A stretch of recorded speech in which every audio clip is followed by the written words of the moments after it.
Lagi-lagi masalah ijazah ya. Kali ini eh, dulu bapaknya, sekarang anaknya ya. Bapaknya digugat ya karena ijazahnya diduga palsu ya, bahkan sampai memakan korban dua orang ya, Gus Nur dan juga Bambang Trimulyono ya, karena tuduhan ya terkait ijazah palsu. Kali ini putra sulungnya yang sudah menjadi calon wakil presiden, Gibran Rakabuming Raka, ijazahnya pun Dulu, dipermasalahkan. Pak Jokowi pernah menjadi korban hoax ijazah palsu. Sekarang ternyata Mas Gibran juga menjadi korban dari isu yang sama, ijazah palsu, dan ia dikatakan hanya lulusan setara SMK, bukan sarjana.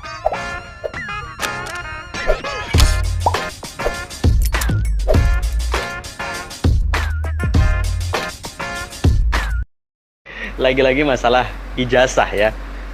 Kali ini eh, dulu bapaknya, sekarang anaknya ya.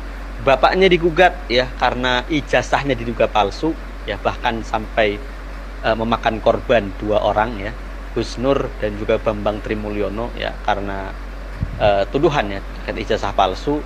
Kali ini putra sulungnya yang sudah menjadi calon wakil presiden, Gibran Rakabuming Raka, ijazahnya pun Juga diduga ijazah dipermasalahkan palsu. ya. Kali ini dia akhirnya pamer ijazah S1 dan S2 Universitas Bedford, Inggris ya, ketika dia juga sedang belajar di Singapura ya, yang kemudian Dr. Tifa dalam akun X-nya itu mengatakan bahwa mantap sekali ya, kuliah tidak pernah masuk kelas sama sekali tapi bisa dapat ijazah ya, hanya kemudian memperpendek jarak antara Singapura Inggris hanya dengan biaya administrasi saja. Ya, tapi sebenarnya kemudian Dr. Tifa menyindir, coba tanya anak ini ya, maksudnya ke sambil menonton link Mas berita Gibran. yang menyatakan Gibran memamerkan ijazahnya agar kemudian cepat selesai katanya.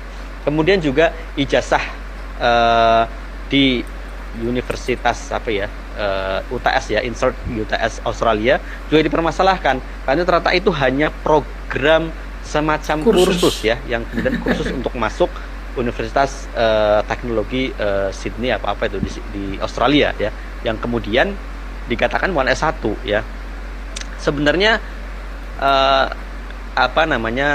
untuk ya syarat pendidikan capres dan cawapres itu sebenarnya bukan S1 tapi sampai SMA saja. Ya, jadi sebenarnya kalaupun Mas Gibran ini ya sebenarnya hanya mencantumkan misalkan sampai ijazah SMA-nya saja, itu nggak masalah ya, karena memang syarat ketika menjadi capres dan cawapres itu ternyata hanya sampai SMA ya. Saya SMA loh, bayangkan ya. Jadi bukan S1. Jadi artinya kita pun yang misalnya lulusan SMA ya, yang jelas usianya sudah 40 tahun karena kalau belum pernah menjadi kepala daerah itu belum bisa ya mendaftar sebagai capres dan cawapres, itu bisa ya. Dan ternyata tadi kenapa sih begitu bangganya kemudian memamerkan pendidikan yang sebenarnya itu ya tadi pendidikan itu yang kata Rocky Gerung itu ijazah bukti bahwa seseorang itu pernah sekolah. Tapi ya, jadi ya sebenarnya itu bukan sih. Bukti jadi orang pernah berpikir. yang kemudian ijazahnya itu dipertanyakan ya, yang kemudian kalau kita lihat laman di Kemendikbud bahwa ijazahnya Mas Gibran ini ternyata asli, cuma ya tadi setara D1 ya, bukan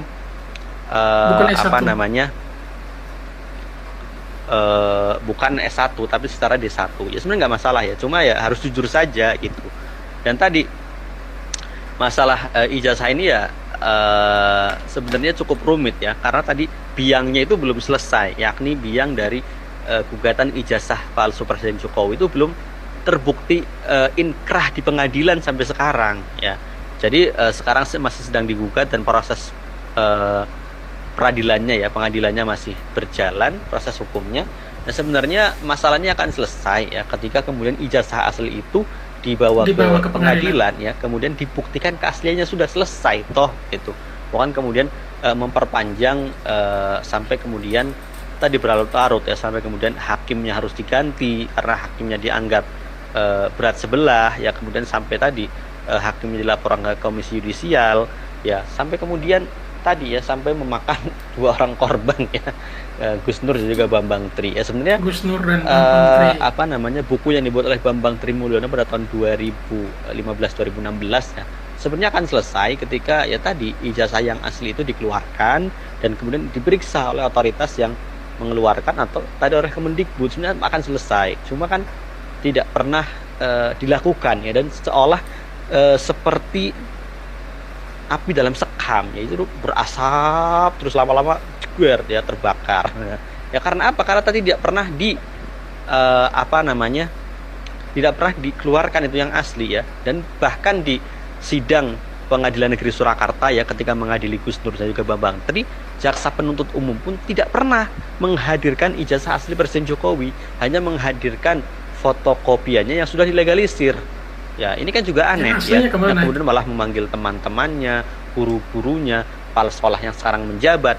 Ini kan aneh ya, dengan keterangan-keterangan yang gak nyambung ya. Mungkin kalau memanggil guru-guru, mungkin juga kepala sekolah yang satu mungkin sudah banyak yang meninggal ya kan, tahun 70-80-an ya. Artinya sangat sulit juga. Tapi kan masih ada buku catatan yang kemudian juga masih menjadi misteri ya, buku induk sekolahnya yang kemudian ada catatan-catatan yang hilang ya, karena kan sudah lama sekali ya. Tapi kan sebenarnya kalau ijazah asli tidak hilang atau memang jika ada, itu kan solusinya memang mudah saja ya, membawa dokumen aslinya ke pengadilan ya, di majelis hakim diperiksa ya, sebagai barang bukti yang diperiksa di majelis hakim, dan kemudian akan selesai ya. Mungkin nggak sampai berlarut-larut sampai berbulan-bulan ya, mungkin cukup waktu 1 hari memeriksa itu berkas ya, mungkin sampai sehari, sejam, 2 jam selesai itu ya, bukan kemudian berlarut-larut sampai sekarang ya, yang kemudian juga akhirnya berimbas sekarang pada menurun pada putranya yang sekarang sudah menjadi calon wakil presiden, yakni Mas Gibran Rakabuming Raka ya, yang kemudian di sini yang mengupload fotonya ya ketika wisuda di UTS Insert UTS Australia, yang kemudian ditanggapin oleh Dr. Tifauzia ya, Dr. Tifa, dan kemudian juga dibalas oleh Said Didu ya, karena kebetulan Said Didu kalau dalam balasannya di X ya, itu mengatakan bahwa saya cukup tahu ya dengan ijazah seperti ini, karena kebetulan anak saya belum lama ini lulus dari UTS Australia S2 ya, kemudian tahulah ini seperti apa. Artinya apa yang ditulis komentar ya, analisis dari Dr. Tifa dibenarkan oleh Said Didu yang memang putranya itu lulusan dari UTS Australia, UTS Australia gitu kan. juga. Jadi sangat membagongkan lah intinya masalah ijazah ini ya. Dan memang tadi masalah ijazah asli ada juga yang aspal. Jangan lupa aspal, asli tapi palsu ya. Baik sahabat sekalian, barusan kita menyaksikan sebuah video terkait dengan ya ijazah palsu yang selama ini dituduhkan kepada Presiden Jokowi dan saat ini turun ke anaknya Gibran. Gibran yang saat ini telah mencalonkan dirinya sebagai cawapresnya Prabowo juga diterpa isu yang namanya ijazah palsu ini. Dan terkait dengan ijazah palsu ini pernah diangkat oleh seorang dokter ya bernama Dr. Tifa, dan sudah menjadi pergunjingan di media sosial lainnya, di media sosial X. Itu banyak sekali dikomentari terkait dengan ijazah yang dimiliki Gibran saat ini. Bahkan beredar di media sosial ada yang mengatakan bahwa ijazah Gibran itu adalah ijazah yang setara dengan SMK ya, Sekolah Menengah Kejuruan, atau sekelas kursus D1. Yang selama ini yang kita tahu bahwa Gibran adalah lulusan S1 bahkan S2 luar negeri. Tetapi kebanyakan orang yang menyerangnya dengan mengatakan bahwa ijazahnya itu setara dengan ijazah D1 atau lulusan kursus. Sehingga awalnya dimulai dari orang tuanya, Pak Jokowi juga dituding memiliki ijazah palsu di UGM, dan sekarang turun ke Gibran. Tetapi kalau memang kita melihat secara substansif untuk bisa menjadi seorang calon presiden, yang terutama dan terpenting di sini adalah bukan soal ijazahnya, karena toh pada dasarnya konstitusi kita mengatur bahwa pendidikan serendah-rendahnya itu adalah SMA untuk bisa menjadi calon presiden ataupun wakil presiden.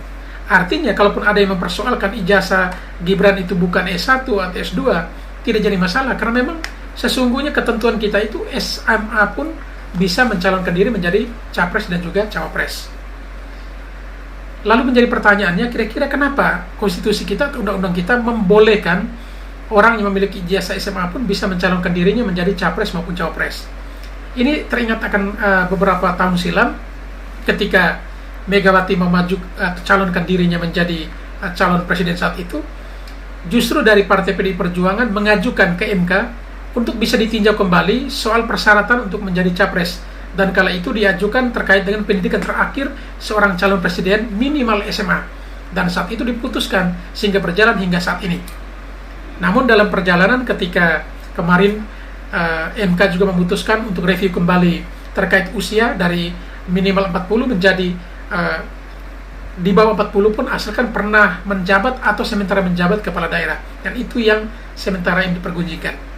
Jadi artinya bahwa ketika diserang tim Prabowo ini, dalam hal ini diserang calon wakil presidennya yaitu Pak Gibran, dengan keputusan MK yang dikait-kaitkan bahwa itu keputusan yang bersifat kekeluargaan karena Ketua MK sendiri skala itu adalah Pak Anwar Usman, merupakan om dari Gibran, dan disinyalir bahwa Ketua MK ini melakukan KKN dengan memutuskan calon presiden atau calon wakil presiden boleh berusia di bawah dari 40 tahun asalkan pernah menjabat sebagai kepala daerah atau sementara menjabat kepala daerah.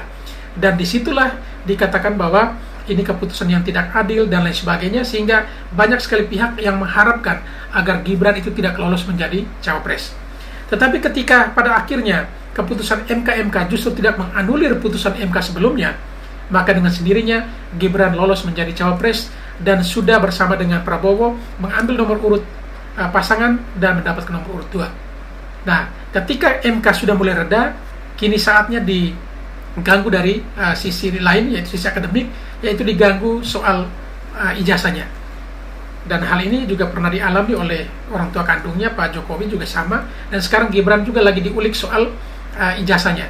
Karena banyak pihak yang beranggapan bahwa Gibran justru sekolah di luar negeri itu hanya setara SMK, bukan S1 ataupun S2. Dan dinilai bahwa pendidikan yang ditempuh oleh Gibran itu setara dengan D1 atau hanya sekelas kursus, bukan kuliah. Tetapi nanti kita lihat dalam perjalanan apapun yang terjadi, intinya bahwa keputusan Gibran tetap menjadi cawapres, dan yang terpenting di sini adalah untuk apa, atau yang dipentingkan pendidikan, tetapi kalau memang hasil kerjanya tidak real untuk rakyat, ya untuk apa? Tetapi kalau orang yang mungkin pendidikannya diragukan, ijazahnya diragukan, tetapi kalau tampil dan bisa membuat rakyat bahagia, rakyat sejahtera, tidak ada salahnya.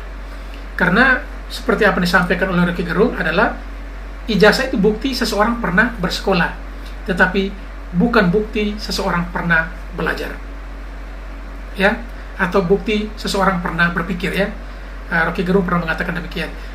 Ijazah bukti seseorang pernah belajar atau bersekolah, tetapi bukan bukti seseorang pernah berpikir.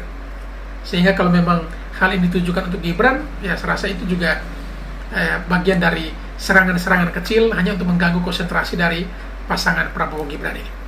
Tentunya rakyat lebih tahu, dan yang akan memutuskan pada tanggal 14 Februari nanti apakah yang ijazahnya jelas dan tidak diragukan yang keluar sebagai pemenang, atau justru orang yang ijazahnya diragukan inilah yang akan keluar menjadi pemimpin. Dulu Pak Jokowi pernah menjadi korban hoax ijazah palsu. Sekarang ternyata Mas Gibran juga menjadi korban dari isu yang sama, ijazah palsu, dan ia dikatakan hanya lulusan setara SMK, bukan sarjana. Faktanya, Mas Gibran mendapatkan bachelor degree atau setara dengan sarjana itu dari Universitas MDIS di Singapura. Kalau nggak percaya, cek aja ke kampusnya. Bahkan MDIS itu pernah memajang poster Mas Gibran besar-besaran di kampus sebagai alumnus dari MDIS. Kalau yang melemparkan isu ini adalah orang yang nggak jelas identitasnya, mungkin masih bisa dimaklumi, ya. Karena biasanya menjelang pemilu kada, apalagi pilpres, memang banyak banget isu-isu, narasi-narasi negatif yang sengaja dihembuskan untuk menjatuhkan lawan politik. Tapi yang membuat isu ini menjadi ironis dan miris banget, saya sempat membaca di sejumlah media bahwa ada pejabat-pejabat tinggi dari partai yang pernah mengusung Mas Gibran di dalam pemilihan wali kota Solo. Mereka ini ikut memainkan isu, ikut menyebarkan keraguan di publik akan kredibilitas pendidikannya Mas Gibran. Sebagai partai pengusung, kan tugasnya partai untuk mengecek validitas dokumen pendidikan, kesehatan, surat pengadilan yang dibutuhkan memang ketika seseorang mau mengikuti apakah itu pencalekan atau pemilu kada atau pilpres gitu ya. Jadi kalau Mas Gibran sudah pernah diusung oleh partai yang bersangkutan, sudah pernah diverifikasi validitas ijazahnya oleh partai dan juga KPU, berarti nggak ada masalah. Jadi lucu kan kalau sekarang partai yang pernah mengusung ikut-ikutan melemparkan isu meragukan selama ini kredibilitas, validitas ijazahnya Mas Gibran. Masa sih hanya karena berbeda tim ikut-ikutan menyebarkan hoax akan validitas ijazahnya seseorang? Nggak kelas banget deh. Baik, terima kasih kepada Ketua Dewan Pertimbangan ya, atau Dewan Pembina ya dari Partai PSI ini, mantan Ketua Umum PSI, Ibu atau Mbak Grace Natalia. Beliau sudah menggambarkan bagaimana ada pihak-pihak yang mencoba untuk mengganggu Gibran dari sisi akademik atau ijazah yang dimiliki.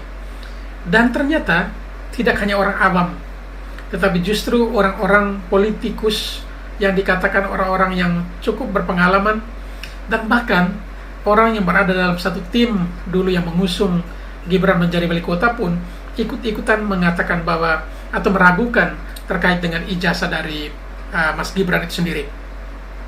Dan memang menjadi pertanyaan besar, kalau Anda selaku tim sukses ataupun tim yang mengusung ya partai koalisi yang mengusung Gibran menjadi wali kota Solo kala itu, ya kenapa sekarang baru omong? Kalau memang keraguan Anda seperti itu, kenapa dari awal tidak disampaikan? Berarti kalau memang benar demikian, Anda telah mengusung orang yang memang keliru, itu yang salah. Tetapi kenapa saatnya Gibran sudah berpisah dengan Anda, dengan tim Anda, lalu mulai isu ini dikembangkan? Nah, ini kan sangat disayangkan. Lalu yang berikut, ya terima kasih juga untuk Sis Grace Natalia ya. Beliau sudah menggambarkan kepada kita sekalian bahwa memang Gibran S1-nya di MDIS di Singapura. Dan itu jelas. Jadi kalau ada yang meragukan ijazahnya Mas Gibran, itu sudah ya berlebihan. Karena selama ini sudah mencari jalan bagaimana untuk mencekal Gibran tetapi tetap lolos. Karena memang orang yang sudah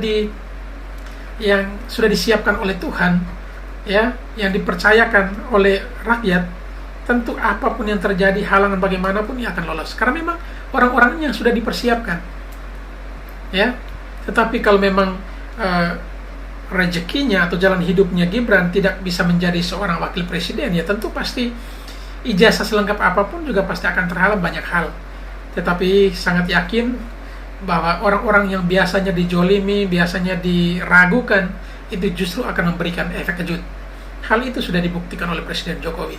Banyak pihak yang meragukan, tetapi justru Jokowi yang dikatakan plongo-plongo, yang tampangnya tidak, ya boleh dikatakan tidak ideal ya, seperti pemimpin-pemimpin sebelumnya, yang tegap badannya, kemudian yang berikut pendidikannya keren, lalu ya berwibawa, karena katanya Pak Jokowi tidak berwibawa.